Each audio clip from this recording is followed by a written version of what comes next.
మహిళలకు వాళ్ళ హక్కులు, భాష ఏమిటో, ఆ గోళ ఏమిటో, మహిళలకు ఒక వాళ్ళని ఉద్ధరించడం, జీవితంలో వాళ్ళకి ఒక మహిళా యూనివర్సిటీ కానివ్వండి, లేకపోతే మిగతా అన్ని వాళ్ళకి సమాన హక్కులు కానివ్వండి, ఆస్తిలో లేకపోతే ఒక్క ముక్క అర్థం కావడం లేదే.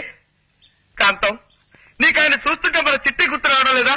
లేదండి. నేను చెప్పడం జరిగింది, ముందు మాట్లాడటం జరిగింది. దాని మీద ఒక సినిమా కూడా నాన్నగారు చేసే సినిమా. దయచేసి ఒక్కసారి గుర్తు తెచ్చుకో కాంతం. నాన్న చిట్టి అని నువ్వు నోరు తెరిచి అరిచావంటే వాడు కథాపేసి పారిపోతాడు, మనకు మనశ్శాంతి లభిస్తుంది. నేనే నిర్మాతకు చెప్పి ఆ చిత్రం చేయడం జరిగింది. అది పవిత్ర ప్రేమ సినిమా అనుకుంటాను.